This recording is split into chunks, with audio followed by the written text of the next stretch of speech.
Wherefore, Series 2, Episode 45. Over the winter, Marjory Peaseblossom's dream life has become ever more uneasy. Her clients have largely fallen silent, which is economically complicated, but she gets by. Marjory is the sort of person to have rainy day funds and a sock full of pound coins under the bed, just in case. And probably also for emergency deployment as a weapon. Every time a client goes quiet, she dreams about them. One of them is eaten by the giant snake with no eyes. In an inexplicably Scottish accent, the snake announces its satisfaction with this meal and its intention to move on. Thereafter, said client does not answer the phone or reply to emails. Marjory dreams that Simon is in Ditchley Yat, where he dresses up as a badger and makes prophetic announcements. She dreams he is eating the heels of people's shoes. In waking life, he cannot be contacted either. One client is crushed to death by a meeting of Stroud in Bloom, in which they are used as the bottom layer of a new planter to go outside the subscription rooms. A week later, Marjory hears from the friend of a friend that this client really has died, although in somewhat more conventional circumstances. It seems as though one by one her network of dreamers are being picked off or shut down. Is it a coincidence? Or is there a real threat here? Is she in danger? Marjory isn't sure, and there aren't many people she could talk to about this. She is the person other people go to for help, and now she thinks about it, she notices that her own support network is sadly lacking. If she was explaining these dreams for someone else, she would read the dream deaths and disappearances as likely expressions of a lack of support. However, Marjory's dreams don't go in for that kind of banal metaphor. Something much more serious is underway.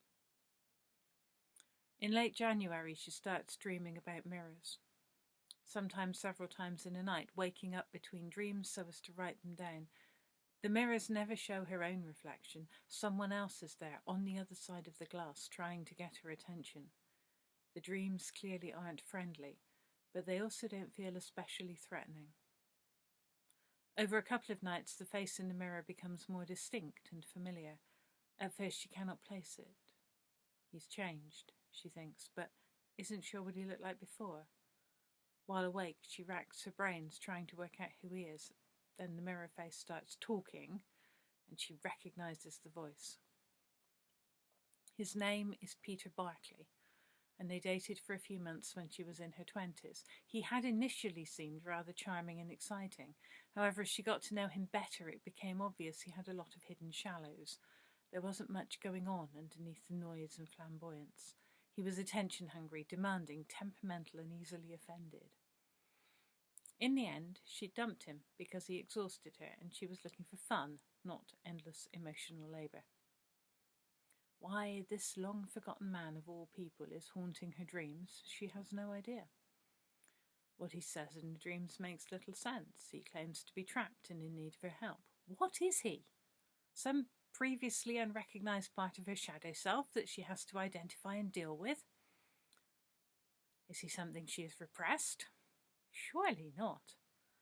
What on earth would make her represent some part of her inner psychodynamics with a useless boyfriend she had almost entirely forgotten? Night by night, the pleas become more urgent, more peculiar, and more insistent. You have to help me, he says. You have to break this mirror so I can get out of here. And where will you go? You are in my dream right now. Where do you think you can get to? He sighs and tuts and tries to tell her this is not her dream.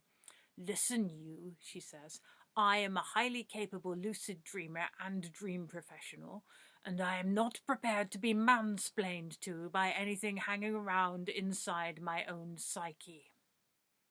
He huffs and protests.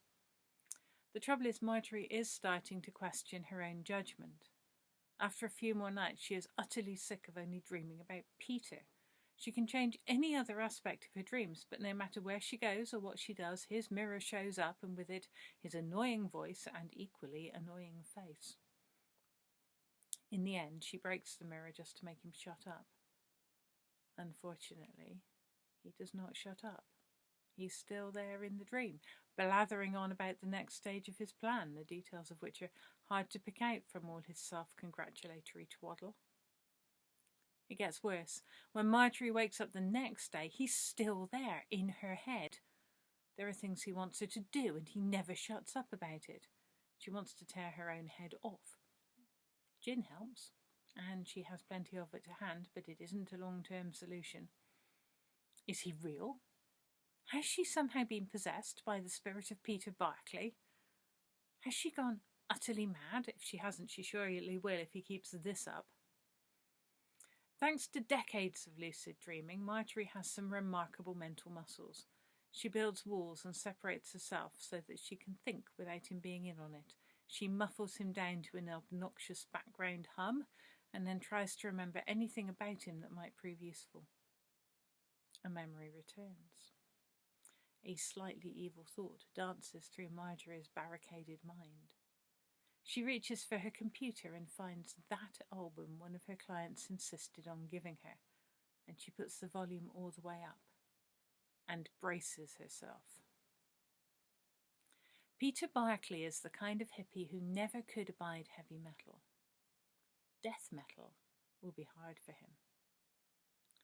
Doomvol at maximum volume is probably illegal under several different international treaties. Marjory hadn't really liked them before, but now she loves them. They are her favourite band in the world, and she will have their album on permanent repeat until Peter Barclay shuts up, leaves, or voluntarily ceases to exist. It takes 2 rounds with the album to make him go quiet. Marjory still knows he is there, but it's easier not to have to listen to him. "I will play my favourite album every day," she announces. Anytime he starts up, she responds by yelling lyrics from "Bring Your Brassica" to "The Massacre" until he thinks better of it.